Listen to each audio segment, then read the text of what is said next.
আসসালামু আলাইকুম। দেখেন আমার ম্যাডামে মেহমানে বাসায় দিয়ে পাঠাবে, এই জন্য ঈদের জন্য হালা নিয়ে আসছে। যেহেতু 3 দিন আছে আর ঈদের হিসেবে নিয়ে আসছে, তো ঈদের বাজারও করছে। মনে করে সবজি আর যেহেতু আপনারা সবাই জানেন যে আরা মনে করে শুরু ঈদের মধ্যে আর রুটের মাংস দিয়ে রুটি দিয়ে রান্না করে খায়। আর আজকে দেখেন আমার মালিকে গরুই নিয়ে আসছে, অনেকগুলো শশা নিয়ে আসছে, যেহেতু আমি শশা খাই, মানে সালাদ খেতে খুব পছন্দ করি, এই জন্য। কি বলে যে বটবুটি আছে না, বটবুটির মতনই লাগে। বেগুন নিয়ে আসছে, আর এটা হলো গাজর, এটা হলো পিলপিল মানে ক্যাপসিকাম বড় বড় হলুদ, আর এটা হলো সবুজ ক্যাপসিকাম। তো আমি আজকে রান্না করব মুরগি মাংস, খাপসা তৈরি করব আর সালাদ বানাবো আজকে। আমি এই চাইলেও ভিজা রাখছি, রান্না করতে আসলাম এখন।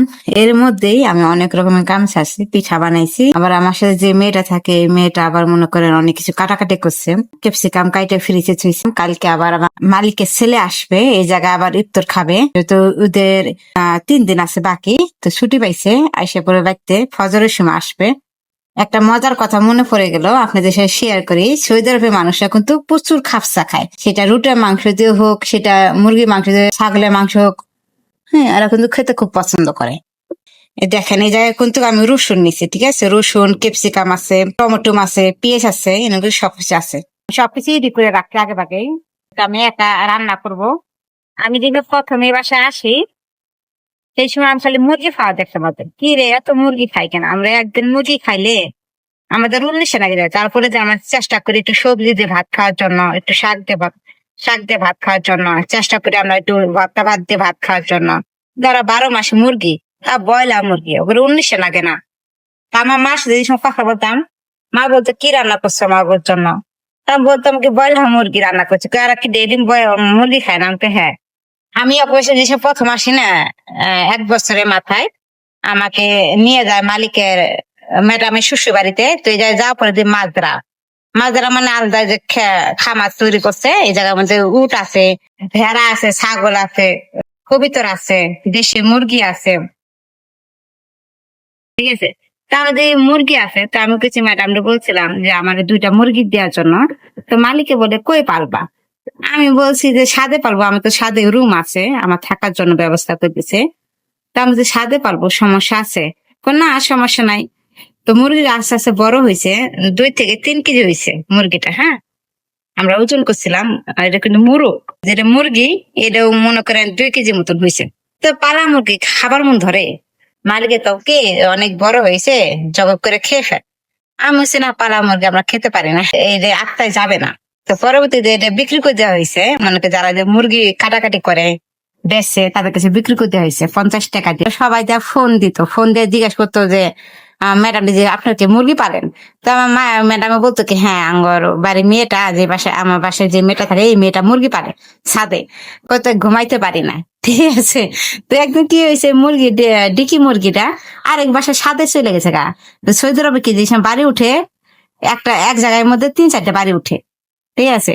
তো ছাদে চলে গেছে, সঙ্গে ম্যাডাম ডে কইছে আমার একটা মুরগি চলে গেছে আরেক ব্যক্তি, ঠিক আছে? সঙ্গে এই বাসার থেকে মুরগি নিয়ে এসছে। তোর মুরগি নিয়ে আইসে, কি তাহলে মুরগিটা বিক্রি করতে, বিক্রি করে আমাকে যে তাহলে বিক্রি করে ফেল। ঠিক আছে, 50 টাকা বিক্রি হতে। যে কথা বলতে ভুলে গেছি, নাম বলতে পারিনি।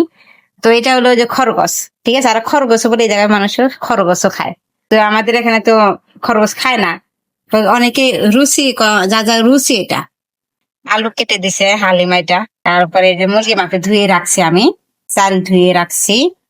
2 পিস মাংস আছে, একটা মুরগি আছে জায়গায়।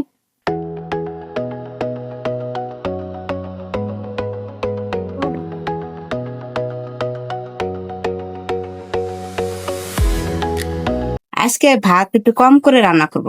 সৌদি আরবে মানুষরা যা খাবে তার চেয়ে দ্বিগুণ ভাত নষ্ট করে। আমি যে পরিমাণ চাল দেই, সে পরিমাণে চেয়ে বেশি চাল দিতে বলে। তো চাল দেওয়ার পর দেখা যায় ওরা খায় না, ভাত ফেলাইতে হয়। তো আমি এই জায়গায় আলুর মধ্যে লবণ দিই।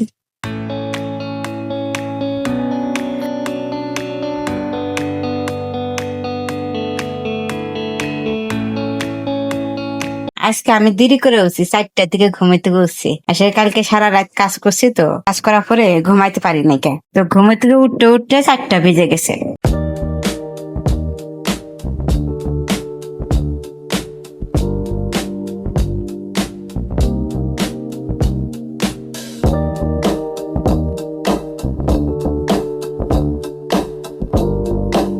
তো মুরগি খাওয়া দেখে আমার মুরগির কথা মনে পড়ে গেছে গা।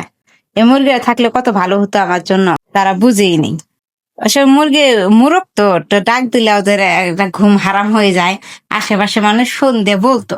তো ইনশাল্লাহ আবারও যাব মাজরা, ম্যাডামের শ্বশুর বাড়ি যাবো, সেই সময় আপনাদের দেখাবো নি পালে। কক মুরগির থেকে শুরু করে, খরগোশ থেকে শুরু করে, ভেড়া, উট, এই জায়গায় খেজুরের বাগানও আছে। আমি পিঠাও বানাই ফেলছিলাম সেই সময়, ঠিক আছে। ক্যামেরা আড়ালে আমি পিঠাও বানাইছি। সাবুল জুবুন কয়, সাবের জুবুন বানাইছি। তো সবকিছু তো ক্যামেরার মধ্যে উঠাই দিতে পারি না, আর সব ক্যামেরার মধ্যে মানুষ খায় না।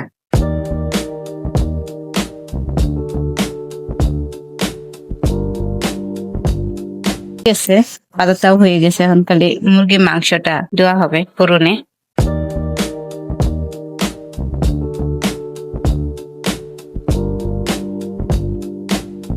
রোস্ট তৈরি করা হবে। আমি সবকিছুই দিছি, তা আলাদাভাবে কোনো ময় মশলা আর ইউজ করবো না এই জায়গায়। এই পানি দিয়ে ডাইরেক্ট ভাত হয়ে যাবে। এখন আমাদের এখানে 3টা বাজে, সেহরি খাওয়ার সময় হয়ে গেছে। তো এই যে ভাত হয়ে গেছে।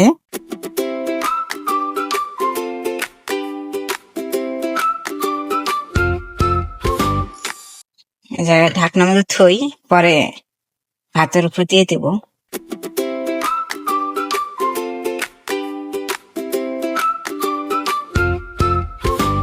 3টা বাজে তো ঘুম ধরতেছে, শরীরটা চলতেছে না। রোজার একটা মাস রাত জাগে রান্না বান্না করা, 1টার দিকে ঘুমিতে উঠে এই জায়গায় এসে আবার একটু তৈরি করা আমাদের দিতে অসম্ভব হয়ে যায়। হালিমার আর আমার খুব কষ্ট হয়ে যায় রাত জায়গাটা, ঠিক আছে।